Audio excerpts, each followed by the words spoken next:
Welcome to the Empowered to Connect podcast, where we come together to discuss a healing-centered approach to engagement and well-being for ourselves, our families, and our communities. I'm JD Wilson, and I'm your host. And today on the show, we're back. It is the return of the podcast, new episodes today, and we could not be more excited to bring you the one that we are bringing today. And I would say, judging by the look of our social media the last few days, you guys are also excited for us to be bringing this content. So I wanted to let you know about the content today, the topic that we're walking through. We're talking about stress responses. And so traditionally, you will hear these labeled as fight or flight, or fight, flight, or freeze. We wanted to give a little bit more depth and background to this topic today because it is absolutely essential in parenting, in relationships, in understanding ourselves. And without a full understanding of this, we limit, I think, the ways in which we can engage well with our people, either be it kids, spouses, partners, friends, relatives, etc. We limit the way in which we can engage them in their full selves and become safe places for them when they're dysregulated or having a hard time or undergoing extreme or traumatic stress. And so Becca McKay and Tona Ottinger are with us today, and we're going to walk through all four of the stress responses and that are detailed in our new parenting course curriculum. So we're going to talk a lot about that and about some more stuff that we're excited to be rolling out with you guys in the next few months this year. So without any further ado, here are myself, Becca McKay, and Tona Ottinger talking about stress responses in a brand new episode of the ETC podcast. Well, all right, we're back. It's our first episode of 2022, and we have missed you. We have missed getting to talk into microphones and see your responses online. But we've also just missed getting to record new content. And so we're so excited about not just this year, but specifically this first series that we're kicking off with. Before we talk about that, let me welcome our guest today. It's ETC staff. And so friends of the program that you'll recognize, voices that have been on here before. The Becca McKay and Tona Ottinger are with us. And so guys, thank you all for just getting going with this now. And I'm before we jump into what we're talking about, I mean, we can just check in for a minute and just all of us have been working on a ton of projects. And so do y'all want to share anything about what, how you've been and what you've been working on and all that? Goodness, do I want to share like a high-low personal or professional? I think I could say it does feel really good to like hit record right now. I don't know why. Yeah. As we were like winding down last year, and we kept like thinking about the scheduling of 2022, I'd say, well, let's talk about that at like the beginning of 2022, like, in January. And then I would be like, let's talk about that like at the middle of January. And let's talk about that like 2022 is like, let's talk about that like at the early part of February. Like just couldn't figure out how to even like make this year start. And so this professionally feels like a really nice moment. Like we just hit record and it's like 2022. Let's do this. So that feels great. On a personal level, COVID has come to our house and we have managed thus far to avoid it for all the years that we've been experiencing this global pandemic. And we did that because we had to be extra cautious to provide an extra layer of support for a few people that are a part of our family that are immunocompromised. And so it feels like it's been a really, really, really long time of like being really hypervigilant and having to take significant precautions. And now there's one person in the family that's got COVID, and we've just had to like up the internal precautions, but we're almost at the end of like 2 weeks and nobody else has gotten sick. So I'm in this like on a personal level right now. I'm like, can I feel like hopeful that maybe we're about to be like actually through one person having COVID? Yeah. Or is the shoe going to drop? Like, is somebody going to cough in 5 minutes? I don't know. So today, do I have hope or do I have terror? I am not sure. So we're about to talk about stress responses. Maybe I'm frozen. I don't know. Seriously. So professionally, so happy to be here. Personally, I don't know. It's a mixed bag. Yeah, for sure. That's me today. I think for all of us. Becca, what about you? For sure. I think professionally, super excited. We have been working super hard behind the scenes on a ton of projects that people are going to get to see in 2022. And so I'm excited that we get to share a lot of our really hard work. I'm proud of our team. I have been able to just work with so many different people and different projects, and just the dedication and the hard work. It's just been an honor to be a part of that professionally. Professionally, I am doing okay, I'm juggling 10 things and I probably could juggle 7. So 3 of them might get dropped this week. So I'm doing a little bit of the professional juggle and just trying to keep everything up and moving, but I'm excited. Personally, my husband and I are preparing for a move across the states in May. And so we are doing a lot of when we're putting away our Christmas stuff, we should pack it as if we're moving. And so I am someone who doesn't like change. So I'm feeling big feelings.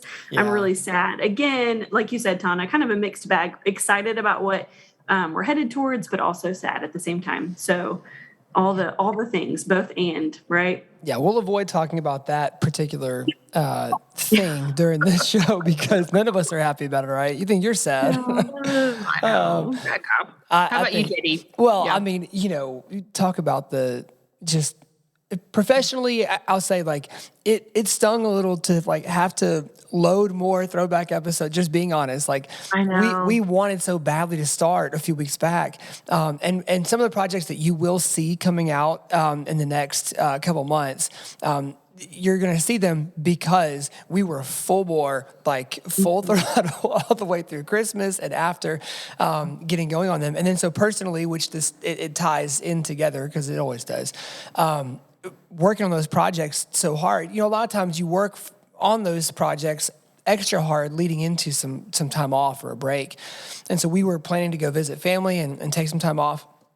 And so I really trying to make sure that I was ready to be done for a couple of days. And then we hit Christmas, which was really sweet, and then go visit family. And just all of us went down with COVID. So we also have been, really vigilant. We didn't have the extra layer of security needed in our house necessarily, but we also weren't sure what we needed. Yeah. So we were just always careful. And so we had one go down in November, and that was it. None of us got it, but one. And so then the other 5 of us all got it at the same time after Christmas. And that coincided with one of our kids falling in a hole that he and his cousins were digging and slicing his hand wide open on broken glass. And so I will say you can add to my resume now basic nursing skills because I did super glue that thing back shut. And so I basically went to nursing school during the break. And you know what? No infection. His hand's still there. It's not gangrenous. Look at you go. I mean, look at you. That cut's closed up. We won't talk about what the scar is going to look like because it's going to be nasty. But he's a boy, so it's sort of a badge of honor. But he's playing basketball again, and it hasn't split open. So we're good. And I avoided the ER, and so that was my crowning achievement over the break. I was like, hey, look at his hand, and they're like, oh God, that's nasty. And it's well, yeah, but guess who fixed that? I fixed it. Look at that. Look at that. So and then we thought, okay, we're out of the woods. COVID's gone out of our house. We're back to real life. I went to go fix a very basic plumbing problem in our bathroom. It ended with today a company coming in to rip everything out of our bathroom because I had at the time when I was fixing something, did not realize there was also a gigantic water leak beginning to happen. And so a couple of days later, we found it, and there are now fans and dehumidifiers everywhere in our showerless, toiletless, sinkless bathroom, which we are now being forced to renovate ahead of our schedule. So my wife, who's an interior designer, is thrilled about this development. Totally. I am less because it was our one working shower in the house at the moment. And so we're about to, fix a little triage shower in the guest bathroom. I love that. So we're all, and I think, if we're just kind of describing where we're all at, all of us just have like just signature, like very stereotypical marks of pandemic life right now. Like we have COVID in one house, a move being prepared for in one house, and then injuries and plumbing problems in another house. Like the statement, like we can't catch a break, like that's been us as humanity for about 2.5 years now. And, and so it's becoming more normal now for us to just have something unexpected kind of swamp our life at the last minute. And, so that's where we're at. All that said, like thankful to have homeowners insurance, like, and it's going to take care of a lot of it. And so, yeah. And today, it's interesting. Yeah. Real quick, JD, it's interesting you said that. It made me think. I've been reflecting as, somebody's gone down with COVID here. I've just been thinking about like, what does it mean to even step back and have like survey the last couple of years? Like it's brought me understandably to like a place of reflection. And I am just proud. Like things have been hard. Like life has been, life is life. And like even all the things that we just talked about, those are life things. Like that's part of like being a human, adulting, like taking care of people, running a family, running a home, like all those things are part of life. And then you layer on it all this external stress that just like zaps us of like coping mechanisms and ability to like our reserves are low, our margin is low, our window of tolerance is low. Like all those things are low, but yet we make it through the next thing that is required of us. So I have been feeling this like simultaneous sense of like, I am so proud of my family. Like I am so proud of my people, and we are strong and resilient and able to withstand difficult things because what we know to be true is like in the middle of a pandemic, we're all heightened. Right. We're going to talk about stress in a minute. Here we go. Like maybe it's about to just time to have this conversation about stress responses. Totally. But at the same time, like I have been taking stock of how resilient we are. Yeah. And I don't mean that resilience does not, in my mind, mean it's been easy. That is not the same thing. Totally. Like there have been some fall apart, catastrophic, emotionally difficult, down in the dark days. So resilient doesn't mean like toxic positivity. Mm-hmm. I'm just talking about like, we've done it. Like a sense of like, really, we can do hard things. So I just am looking at the two of you who I deeply love and admire and respect so much. And I know we have so many people listening. And I think we all just need to say like, look at what we've done so far. Yeah. Yeah.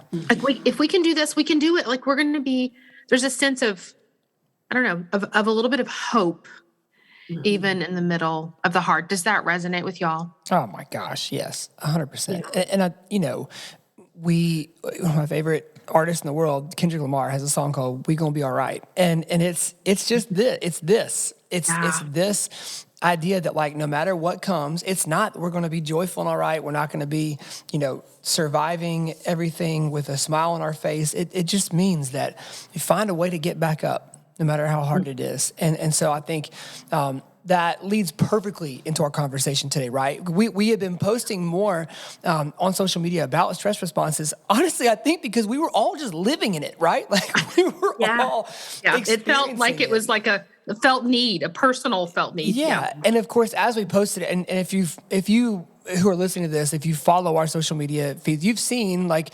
a higher number of shares and comments and DM. Well, you don't see DMs, thank God, but like, DMs and messages. And then I think we personally have all had friends or loved ones kind of letting us know like, oh, that was so good. Thanks for sharing that. Like, and out of that, publicly some, and then privately a lot. I've gotten the question like, all right, cool post where you kind of like whet our appetite this conversation. Where's the podcast? Like we need an explanation of these things. And so that's part of why we're so excited to kind of talk today, is because this for when you're parenting, when you are in relationship with somebody else who is just going through it, this information changes everything for that process. It just changes how we are able to show up for people. It changes how we recognize what we're seeing from our people, right? So I think where we'll start today is just what, for the two of you guys, if you could just walk us through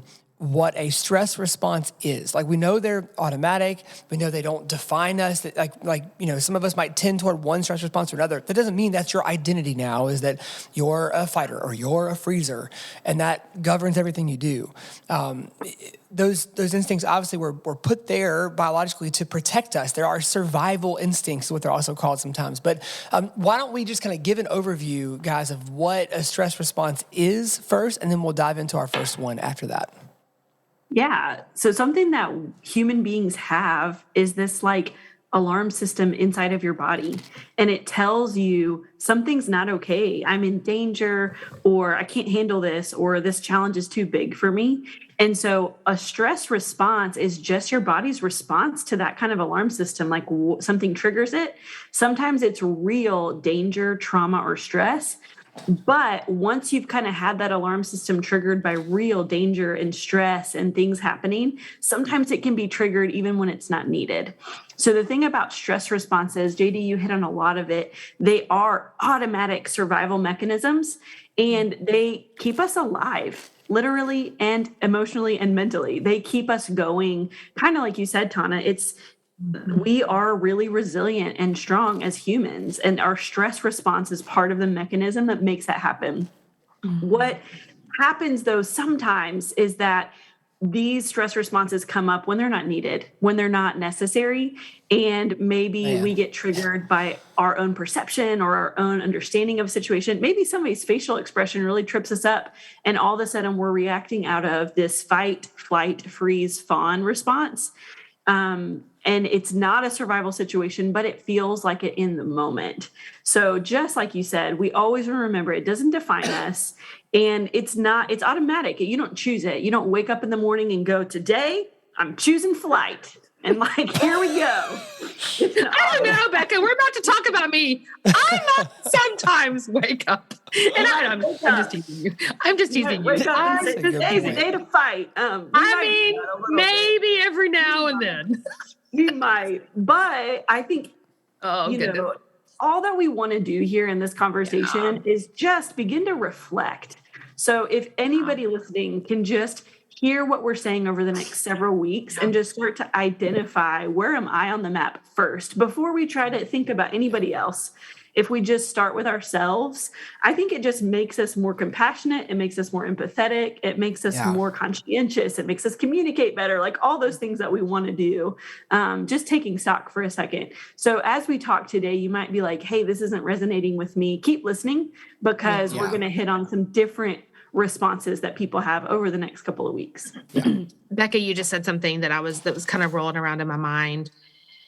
And I'm thinking back to when I first started thinking about stress responses. And I'm sure when I first heard about it, it was, light bulb moments, and I'm making all these connections and sort of a new way of seeing myself, and a new way of understanding my marriage, and a new way of understanding the people in my life and my kids. And that's really my hope and desire, is that as we consider these, that a couple of things will happen. And one is that we will, in essence, even honor our stress responses and see them as the way that we do take care of ourselves. And so if I can say, like, I tend towards a fight response, we're going to talk about fight in a little bit, and just on a personal level, if I understand that when I feel that coming up in me, that is like my way of taking care of me, then I am not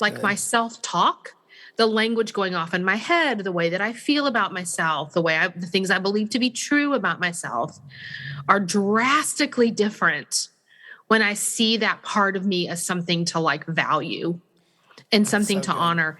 And I can say that to be true of the people that I love and the people that I parent and that I'm married to. When I see the thing in them that might be hard for me to understand or relate to, as that is their way of showing me there's something more going on. And, it is, quote unquote, their way of survival and protection and self-protection. So the compassionate piece for both ourselves and the people in our lives is my deepest desire for all of us and for me too collectively. When we think about these things that are automatic, you said it, it's an automatic reaction. They are reactive. I joked when I said I wake up and kind of want to fight. That's just my personality. Sometimes I'm like kind of, but in the moment, those instinctive things. Yeah. I can learn to support myself in ways that maybe they aren't so reactive, but it's just who I am. And something that we'll touch on soon is that within community, within relationships, plural, and people, plural, there are times where each of these responses is necessary for the group's survival, right? And for the group's well-being. And so who of us have been in a situation of kind of tense conflict where a fighter steps in and brings peace, right? And gets the situation settled, gets it cleared out, right? I can think of a few times where we've been in a part of town. I used to do a lot of after-school programs and stuff, and there from time to time will be shootings in the neighborhood we were in. And there were times where I had 3 young little kids, and my flight response would start kind of going off like, whoa, okay, something's going on. We got to get out of here. Immediately, I got 3 kids scooped up, and we are out in a second. Now, if I have a fight response, that might not be the best in that moment to then go and take the kids and be like, I'm gonna get to the bottom of this. But it's been a blessing to me at times. So I'm glad you mentioned that, because we don't get to choose or change our stress responses, right? They're there. And so let's learn to then be able to, like everything else in our life, appreciate where it's an asset, and then be able to learn how to recognize and mitigate its losses that it makes us take, right? So you mentioned we're going to talk starting off about fight. It's probably the one that everyone knows the most, like it has the most name recognition of the survival responses. If you ask people what they are, everyone's going to start with fight. And a lot of times fight or flight is mentioned. So we thought we'd start here today because it's just the most recognizable one in the group. Tona, why don't you start taking us through the particulars of this individual response?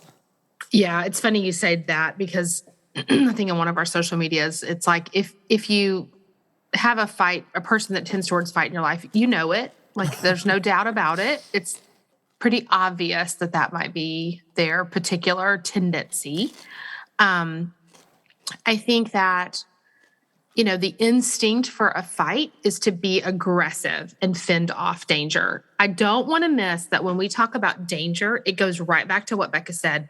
It's real or perceived, and it can be emotional or physical.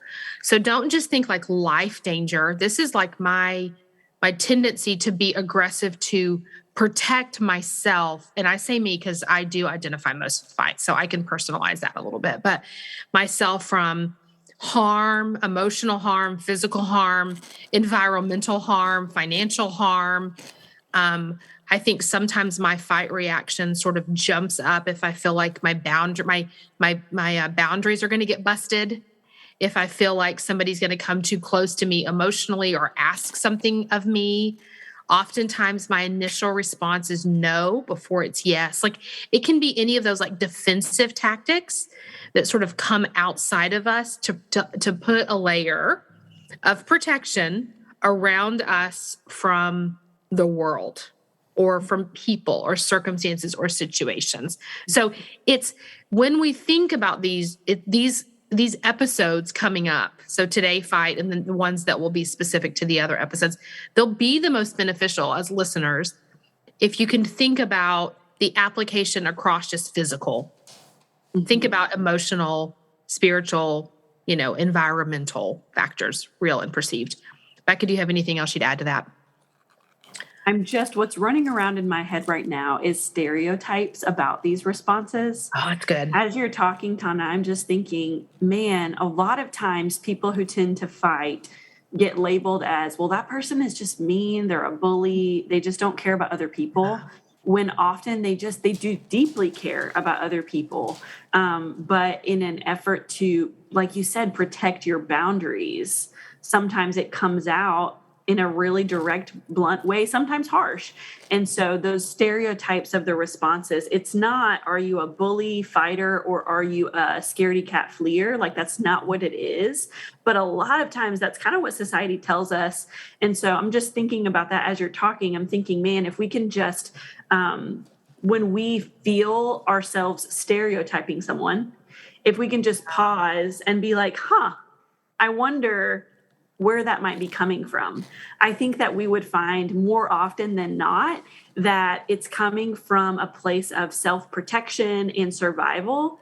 And I think that can just give us a different lens, because we all have stress responses. We may not all be a fighter, a fleer, a freezer, or whatever, but we all tend to one of those in different situations. Something we talked about offline too that I'm thinking about fight and flight and freeze and fawn, is that we might have different ones in different relationships. I think there's a deeply relational piece to this. And so I think about, it might look different in your house than it does at your job.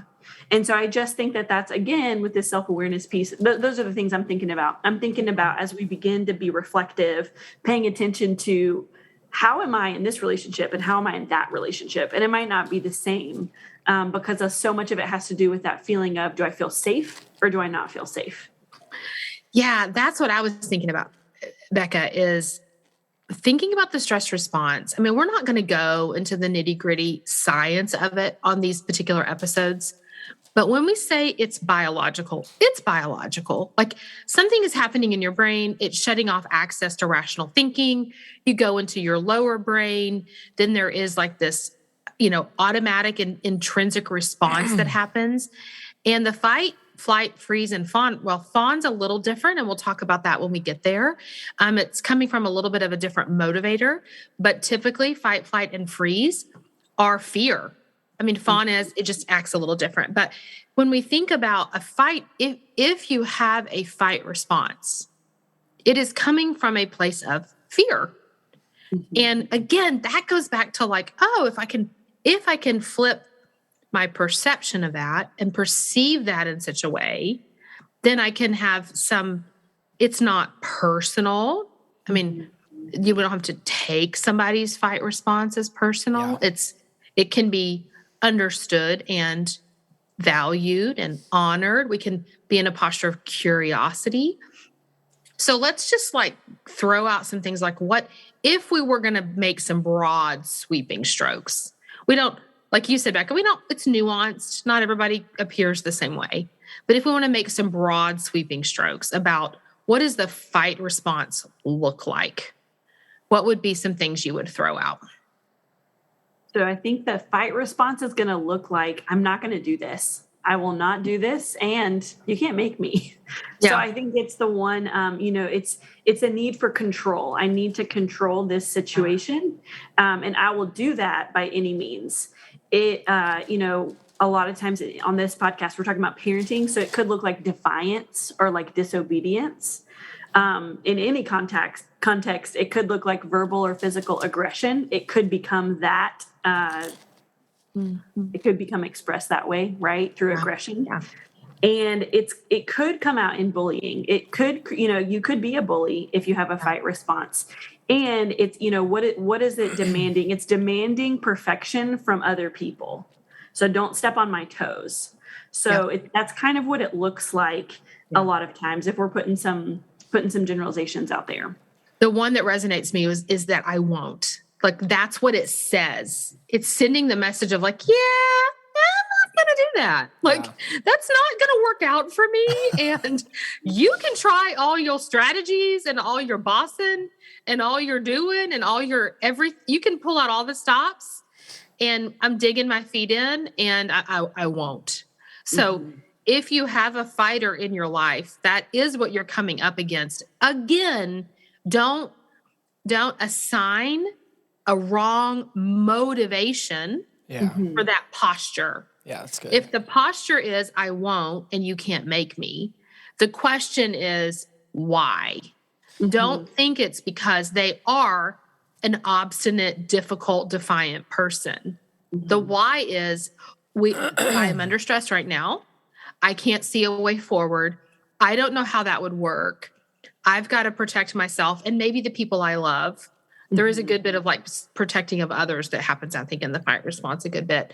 But anyway, so that resonates with me that I won't. JD, do you have something? Well, I mean, I was just going to say, when we talk about what it looks like, I instantly jump to, okay, but why? So I'm glad you covered that. For those of us who hear that, and we just like laugh because it's like, oh my gosh, that's this person. And I've got friends and family who are just as stereotypical fight response as it possibly gets. So if for those of us who have people like that in our lives, like how do we need to then be able to kind of look out for them, or how can we care for them in these responses? I think the first thing might be, again, it goes back to that motivator. Like, what's the core? What's driving there? So maybe even before it's like, what do I do to support them? It might be more like, how can I view what motivates them? Because having that in mind first, I think helps inform everything else you do after that. So if I can say, this is a person that I value, I respect, I love, I'm in relationship with, and in this moment, something is too much for me. Something's too much for them. I mean, and it's coming from a place of maybe hurt. If they have experienced trauma, or, a place of feeling vulnerable and taken advantage of, then this is their biological way of keeping that from happening again. And they can't make that stop happening. Like, this is not like a matter of will. This is a matter of, like, again, instinct, wiring, self-protection. I mean, it is so impulsive. So the strategies for support come in helping understand first that don't take it personal. So if I can go, what's happening here is not about me if it's somebody else. It is about me if it's me, the fighter. But what's happening if somebody else has got a fight response that I'm in a relationship with or in a situation with, going, not about me. Something's happening. I may have caused something that made them feel defensive, but I don't have to take this situation or their reaction personally. So if I can put it outside of myself enough to like keep self-regulated and move towards them with some support, those are my initial thoughts. Becca, I'm sure you've got some really good insight there. Your thoughts? Yeah, I think that, man, you hit it so well with the don't take it personal, because I think when you're in a relationship with someone who tends to fight, it can be really scary. And so I think if you can spend some time paying attention and noticing that about yourself, because if you're scared, then your own stress response, whatever it is going to start to creep up and you're going to automatically respond. And so the more that you can dig in and you can start to pay attention, you can go, okay, man, outside the moment, I need to talk to this person, because it seems like when they're upset, we go hot, and that freaks me out. And then I fill in the blank with however you respond. So I think some of it is these intentional paying attention, and then take some time when things are calm, when things are regulated, to have some conversations, talk to the kids and the adults in your life, and have some conversations about, hey, it seems like when you're feeling upset or nervous, or when things don't go your way, or fill in the blank, it seems like your response is to fill in the blank, maybe yell or scream or punch or kick, and just have some of those proactive conversations outside of the moment. I also think that it takes, man, you said it so many times, Tona, but we've got to honor that's that person's way of protecting themselves. And so what do? You come alongside. You do that before the moment, during the moment, and after the moment. You communicate, I'm with you. Like, we're in this together. We're shoulder to shoulder. It's not me, the adult, versus you, the child. It's, oh man, you are feeling some big emotions, whatever those are. Maybe you're feeling embarrassed or nervous or hurt or jealous. And that emotion is coming out in a way that might not be safe if we're just calling it what it is. If we're just calling a spade, the behavior might not be safe. So as the adult, if I'm going into this conversation, into this moment thoughtfully, if I'm going in really aware of myself and the child, then I can actually, you have to do all that before you actually do the interventions. Because if you don't do that, you're going to walk into that moment and you're going to feel scared and maybe you're going to feel scared and maybe you have a fight response. So you're like, I'm not scared. I'm ready to deal with it. But that might come from some fear of your own self. So I think I'm saying a lot to say self-awareness, awareness of the other person before, and then you can walk alongside somebody. You can communicate verbally and non-verbally, like, we're in this together. Let's figure this out together. And then we can move towards some strategies. But if we skip that step, which we often do, then it's just their stress response meeting our stress response. Yeah, I think it's about like that deep breath and grounding of yourself so that you can be emotionally available to communicate, I am with you in this moment of thing that's causing you stress. I will say this, as a fighter, I can tell you some things about like what I do need and what I don't, like what is helpful for me and what's like not helpful for me. So as a fight response, if somebody comes in and makes a lot of assumptions about what's wrong, that tends to not go so well. So like just like a few words and calm presence, and proximity as it is, like physical proximity, like how close you are is something you need to be really careful with somebody that might tend towards a fight response. So it takes a lot of attunement, and we'll talk about this for the weeks to come. Anytime you're walking into supporting someone else in their moment of stress, you've got to be attuned and regulated yourself in order to offer that regulation to the person that you're supporting. And the attunement piece comes in there. You can't make assumptions, and it is not a one size fits all situation. Like someone who has a fight response, not all fight response, people need the same thing. So get to know the people that you're in relationship with, and they might need you to be close physically, or they might need some physical distance. Like moving into their space might activate that lower stem feeling of danger. Like this might not be the time to scoop the small child up and hold them tight. That might make them feel more scared. You might need to like get quiet and lower your voice and get down on the floor and sit beside them and don't touch them physically. Like this takes a lot of attunement and like creative problem solving, especially as a parent. Like if we just want to talk about in the role of parenting, if you are trying to help a kiddo that tends towards fight, they're not going to need the same thing every time. They don't need you to fix the problem. They don't need you to assume what's wrong. They need you to be quiet, calm, and available when they're ready. Like just offer your presence on their terms, not on yours, on their terms. Yeah, and patience. Like they need your patience. From being the parent of two different fighters who are in two different styles of that. I've got one that will detonate if I step within a certain radius, and I've got one that is like, see, you don't even care. You're standing across the room, and like it took me a minute to go, oh, like I'm to this one, I'm communicating, disinterest and looking down my nose at them because I'm not physically in it with them close by.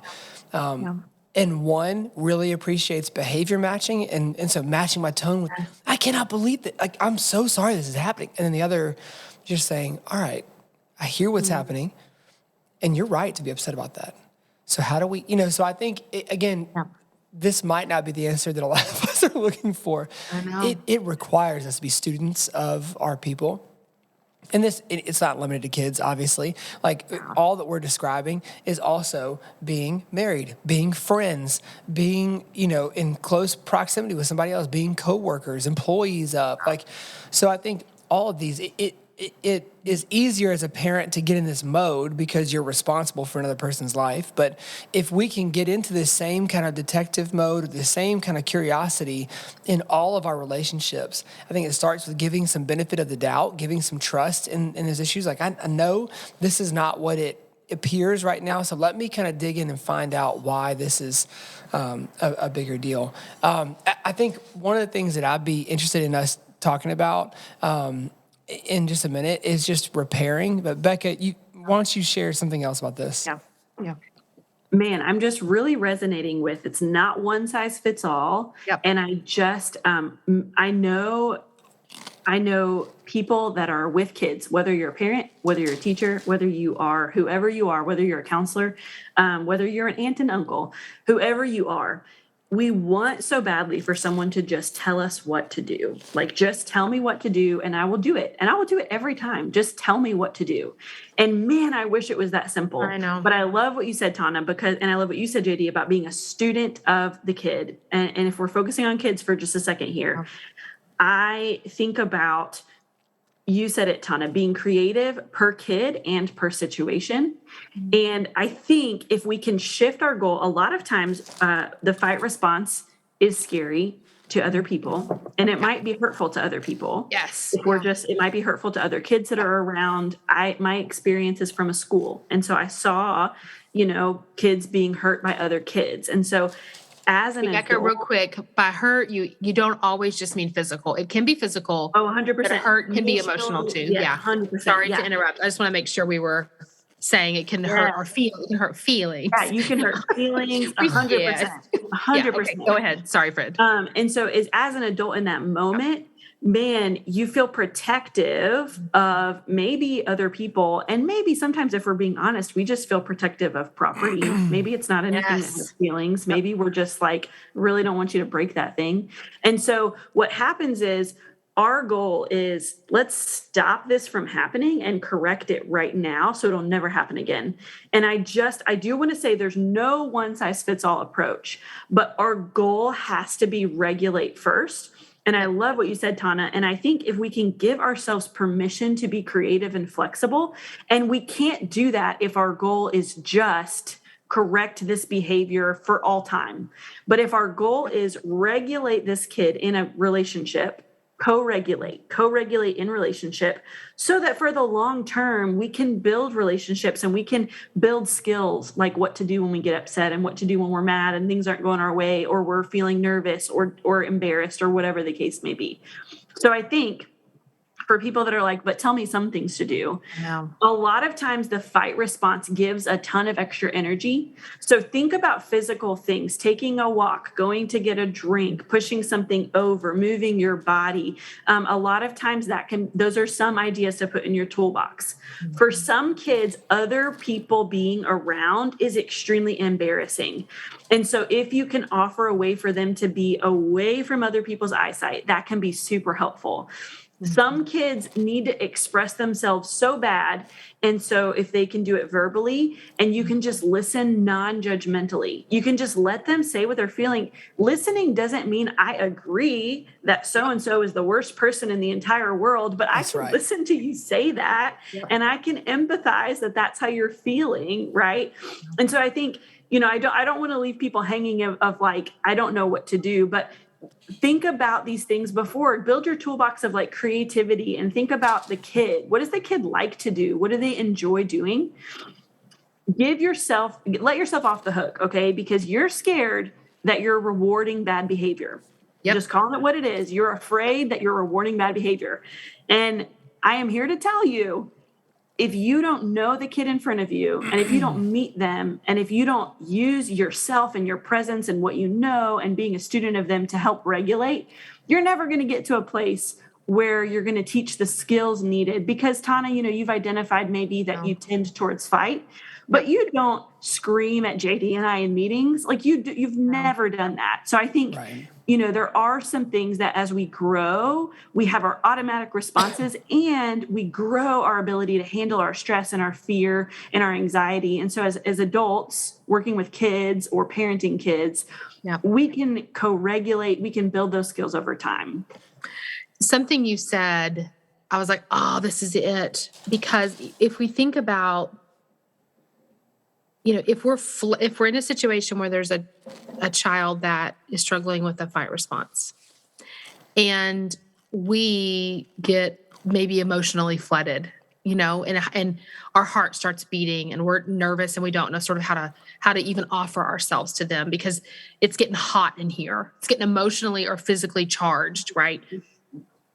Something to just keep in mind is rational, executive functioning solutions do not apply or work in the moment.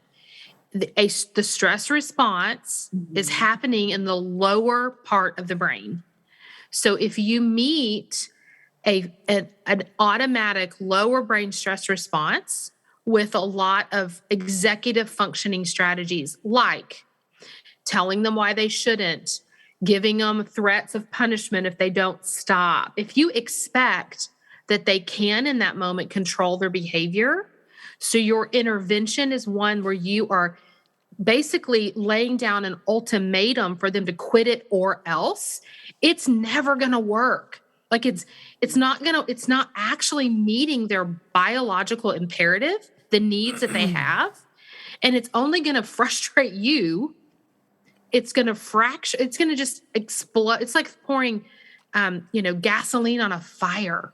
Mm. So even in it, whether your interventions are, maybe punitive in nature, or even if you think they're helpful in nature, you just take a beat and think, am I expecting this particular child who is operating in their lower brain to make a rational thought right now?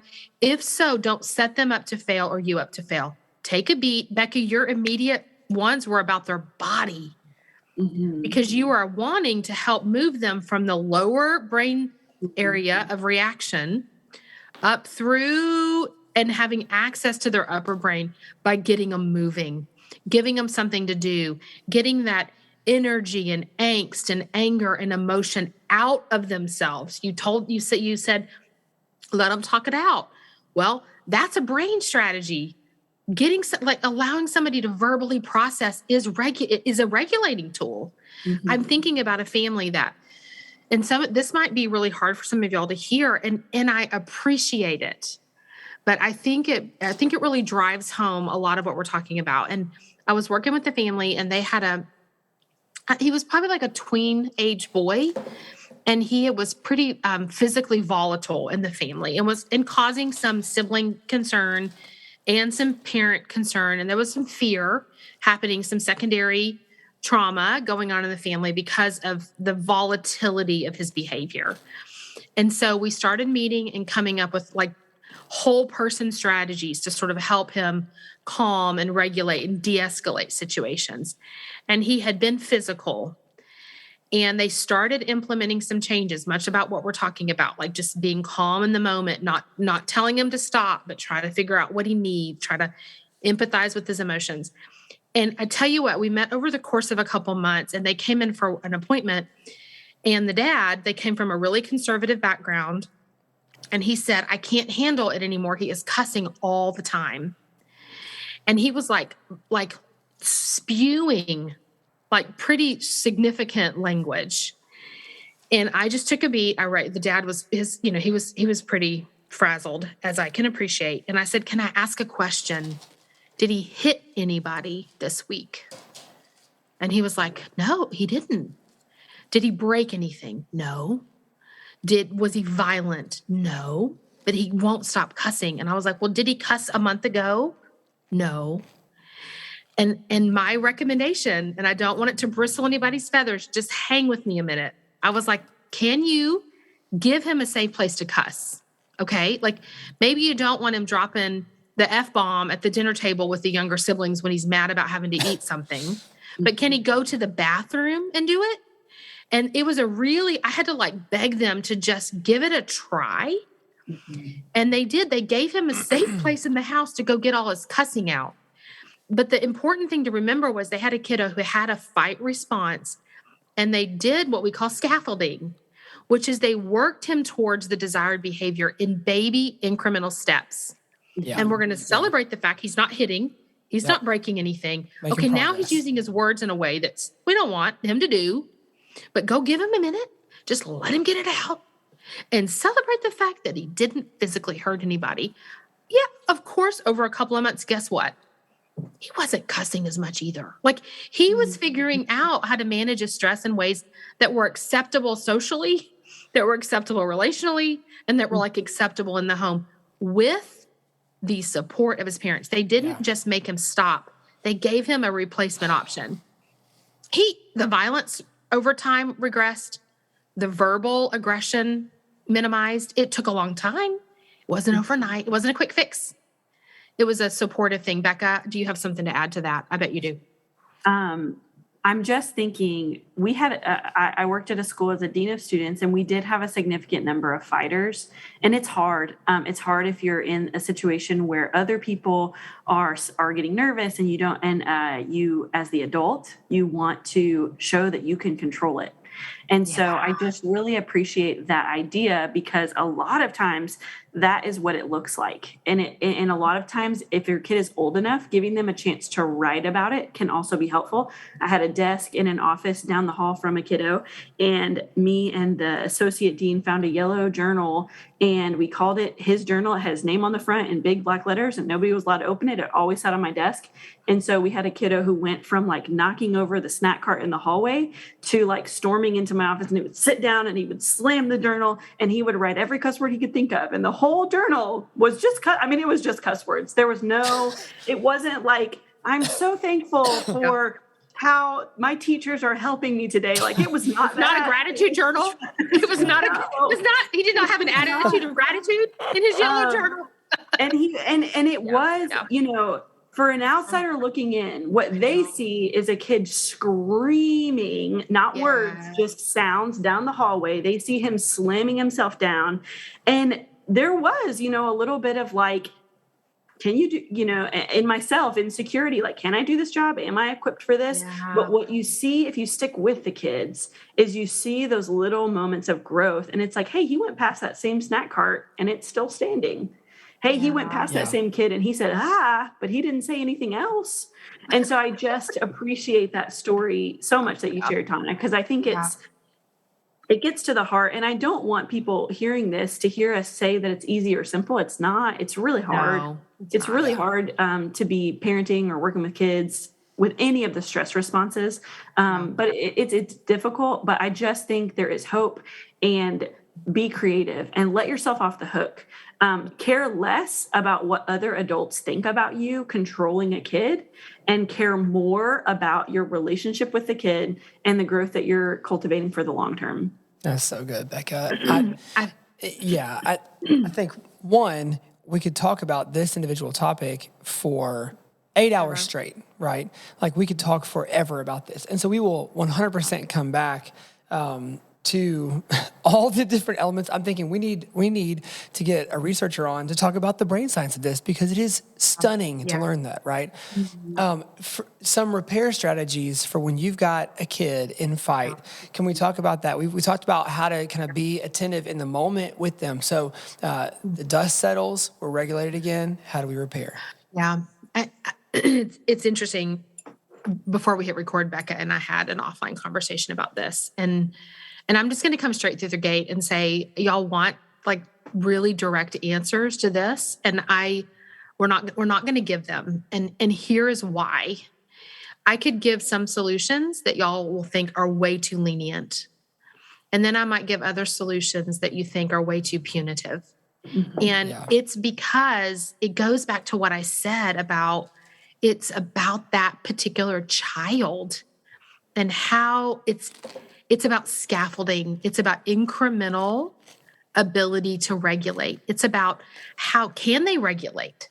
I mean, if they cannot regulate in that moment, should they be held accountable in whatever way you deem they should be disciplined for something they actually couldn't control? Like, that's really the question. Like, the question is nuanced, and you're not going to get it right every time. It's really hard to pick apart. It's not an easy question to answer. It's about willful and capable. It's about and maybe they could control themselves yesterday and they couldn't today. Mm-hmm. And it's not that they chose to have an explosion today. It's that, I mean, we do kind of fundamentally believe children do well when they can.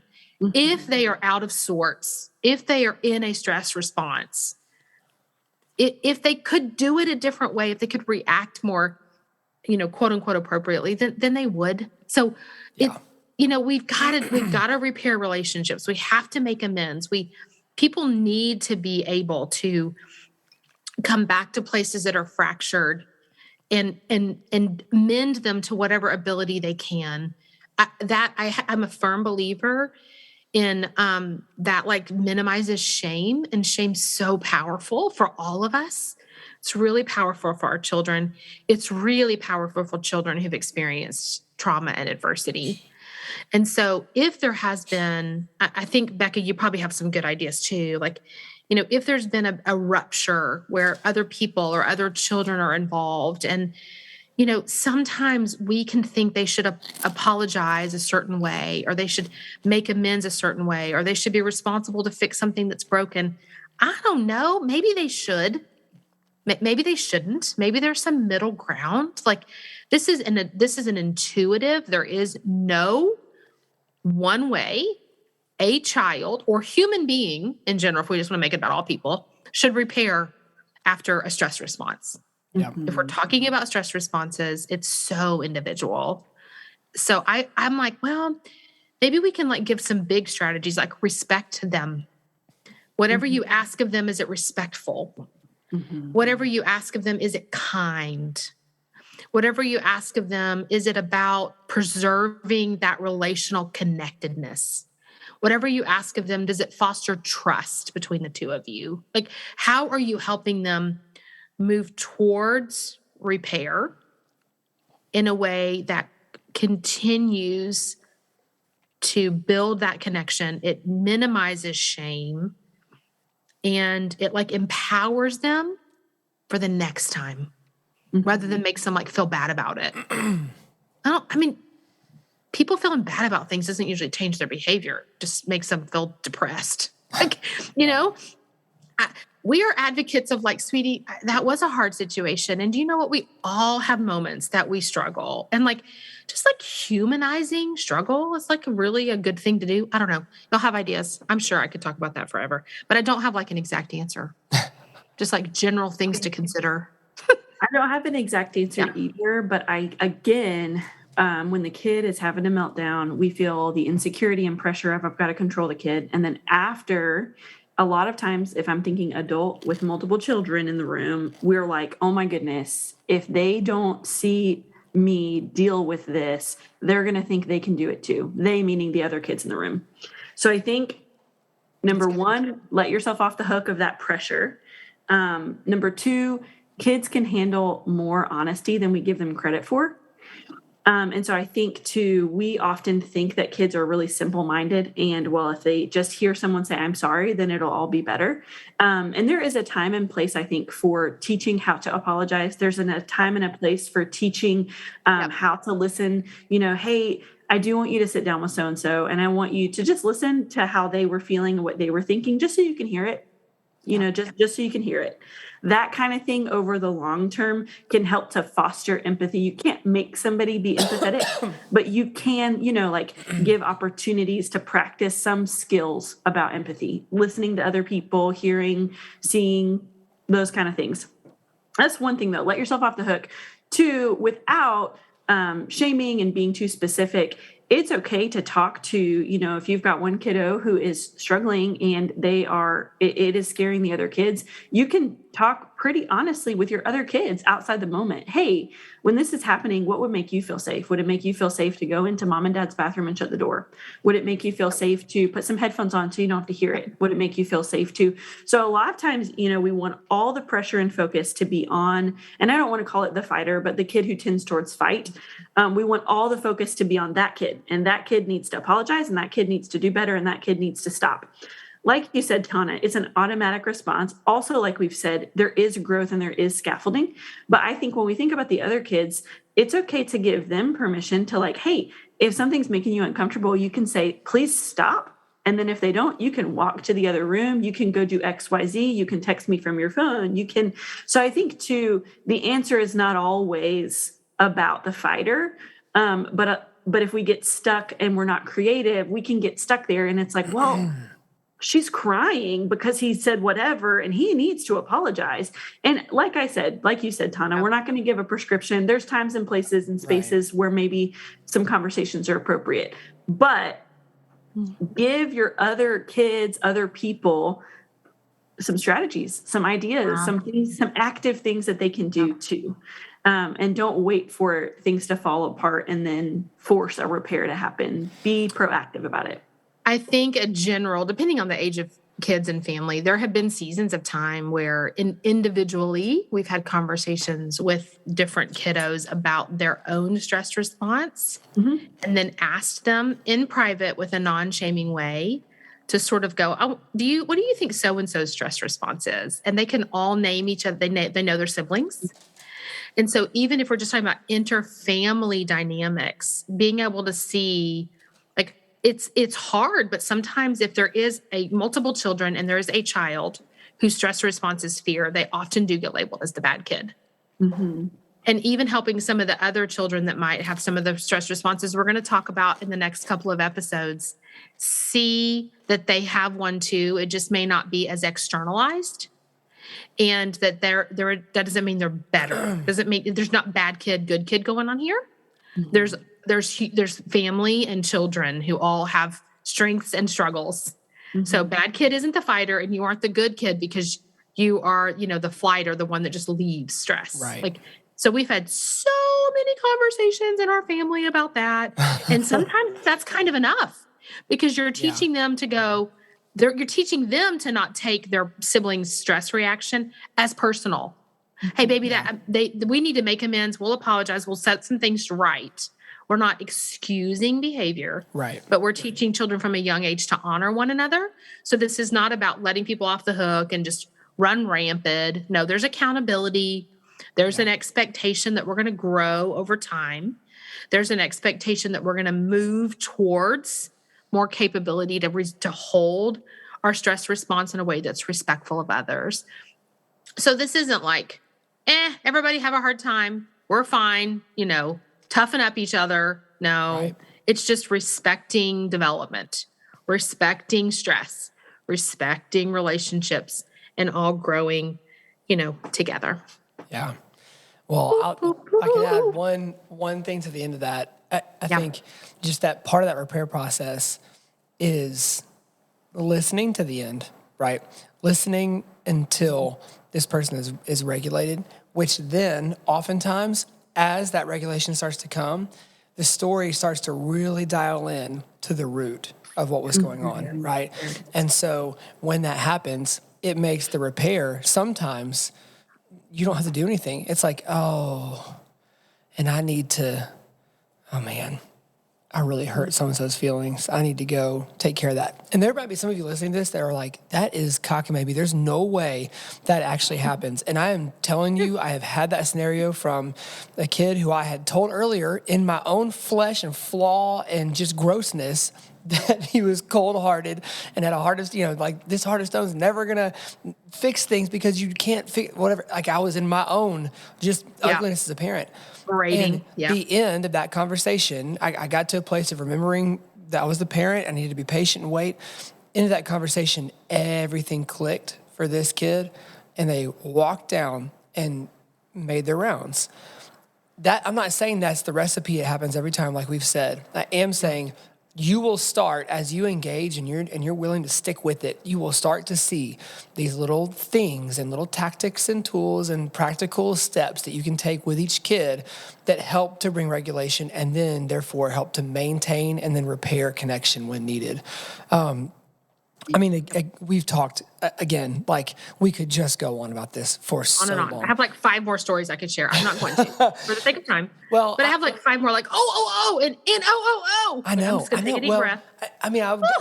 I think a good place for us to end might be, some of us are listening to this and they're like you, Tona, they're going, okay, but that's me. What do I do with myself? Why don't we end there? For those of us who do tend toward fight as our stress response, what are some things for us to keep in mind as we have these responses? Well, that's a good question. I think it's interesting. It's about showing myself as much empathy and understanding as I would a child that responds that way. And sometimes it's like, I'm doing my best too, and my best is what I've got today. And so I think with any of the stress responses, anytime we're in a reactive state, if we're not in like a place where we're responding to our life, or we feel capable, or, full of energy and ability, like anytime we're in a reactive state, we're going to do things that we, regret. And so I think being vulnerable, like just have a person or two, if you're in a relationship, if you have a partner or spouse, or even me as a mom, we've got kids of varying ages. We've got young adults and teenagers and still elementary age kids. And so if I think about myself as a fight response as a mom, my kids know that. So like just being honest about that too. And so like being honest about like who I am, modeling that like, hey, we all have a stress response. This is mine. What's yours? This is what I do when I get stressed out and I'm tired or hungry or grumpy or overwhelmed. What do you do? So this like honest self-acceptance and modeling that, I think gives them permission to have their own. So be vulnerable, like know yourself, put some words to it, model vulnerability with the people in your life in the moment. Just if you feel it bubbling, if your heart starts racing, if you feel your, jaw tightening, if you feel your fist tightening, like know your physiological reaction. Fighters, we hold it in our body. So feel your pulse, like just be mindful of what your internal signals are. And then take a beat. Practice the pause. We talk a lot at Empowered to Connect about practicing the pause. Like, what's that mean? Tell the people, hey, I'm going to just need a minute to calm down. I'm going to need a minute to regulate. Like use those words in a family and model for your people that you need them. Take a walk. I would say get it out of your body. Like be active, get up, walk around. I am the queen of like deep, long exhales. And I don't even know I do it, but I do it all the time. I will take a big inhale. And then I'm sort of ready. And that's like such a huge regulating activity for me. And my people probably know they might know they need to just take a beat because mom's just calming herself down a little bit, But I let the people in my life joke with me about it. Like it's now something that is like, so I love myself. I love my people. They love me. They know me. And I can be picked on about it. And that's the key right there. Like we can be in the kitchen and somebody can say something that they know might make me hot. And one of my young teenage girls is the best about it. She's like, oh, you better be careful. You better take a step back from mom. And I'm like, yeah, you better. Like it's just playful. So I think, laugh at yourself, love yourself. Don't make excuses for your behavior. Like try to stay chill, try to stay regulated. And then apologize when you mess up because you're gonna. Yeah. That's what I got. Yeah, that's good. Becca, yoga, running, exercise. Yes. Okay. Oh gosh. Well, yeah. I think that's as a closing thought. The science is everywhere around these, right? Yep. So we may decide it's so good we just have to have someone on to walk through all the neuroscience of it. Yeah. Google is your friend. Our friend, Dr. McKinney, said that the other day. Like, Google is your friend. So you can read through the brain science. I am someone that did not love science and math stuff growing up. And as a son of an engineer, that wasn't always, a feel-good thing in our home. And so, like, I found later on, I am extremely motivated by hard scientific fact. So if I saw a kind of a cold connection from behaviors that I was exhibiting that was not good, but I could see it documented in science. It actually helped me in moments to go, okay, this is just like a brain response. So I just need to get back to a good spot and re-engage. And so, like you talked about, finding those physical outlets especially, and that's, for me particularly, has been really helpful. My wife knows, and she'll say, hey, looks like you need to go on a run. Why don't you get out of here for a minute? I will walk back in a different human than I left. And so I think knowing ourselves again is so important. Asking the people who see you and know you closely, and then giving them permission to be honest, which is sometimes horrifying, but giving them permission to be honest is a vital part of that process. And so, this, again, we're going to cut ourselves off because we want to be able to have other podcasts in the future and not run them all out right now. But thank y'all. This has been so good and so helpful. If you are listening to this and you found this particularly helpful, would you share this episode with a friend that you think might also want to hear this? I think one of the most helpful things we can do for each other is look out for each other in these moments and get the right tools into friends' hands. And so share this with a friend. You can, share it through social media, through our Instagram or Facebook account. But thank y'all, Becca and Tona. Thank you for coming on today and for talking for a little bit. Let me just give you kind of a sneak peek of the rest of this series. We're going to talk through the other different survival responses. If you'll stay tuned to our Instagram and our Facebook, which is on Instagram, it's just Empowered to Connect, spelled out. And on Facebook, you can search Empowered to Connect and like our page and follow us. And we're going to walk through, we'll have, by the time this airs, we'll have posted a grid with kind of graphics of these different responses and some bullet points kind of detailing them out. We will, at some point, have a downloadable resource when this series is over that you can have kind of a one-pager on each response that you can have. Maybe for you, it'd be helpful to pin it up in the bathroom so that every morning you're reminding yourself, okay, I've got these people under my care that I've got to watch out for. Here's my reminder of what signs I'm looking out for and how I can best, serve them. And so that will be happening over the next several weeks. One of the beautiful things about Empowered to Connect and our team is that, as some of you know and you've heard kind of shadows of in the past, we do also have a clinic that is a holistic, integrated, attachment-focused clinic that is under our care in Memphis, Tennessee. And so several of the professionals from our team there, be it therapists or OTs, counselors, are going to join us as we go through this series to give insight into these different stress responses as well. So we're excited about the next couple of weeks. We also have some huge guests that we're excited to bring on with you, kind of national voices as well. And so off to a good start. It felt great to be back at it today. I agree. Recording. So good. That's why we went so long. We just have so much for the last 2 months. We've got things to say. So, yeah. Seriously. It's been good. All right. Yeah. Well, thank y'all so much.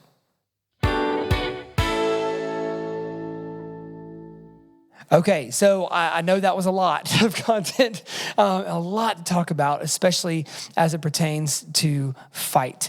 And so stick with us. Be sure to check in these next several weeks, especially as we walk through flight, freeze, and fawn in much greater detail than we gave in the overview today. And so we are really, really, really excited to be getting this material to you guys. It felt really good to get some new graphics, kind of a sneak peek of some stuff to come out in social media. And so overall, we are just thrilled right now to be on the cusp of some great releases this spring. So I will leave it at that for right now. Make sure you tune in next week to the ETC podcast. For Mo and Tona Ottinger, for the whole ETC team, for Kyle Wright, who edits and engineers all of our audio, and Tad Jewett, the creator of the music behind the Empowered to Connect podcast. I'm JD Wilson, and we will see you next week.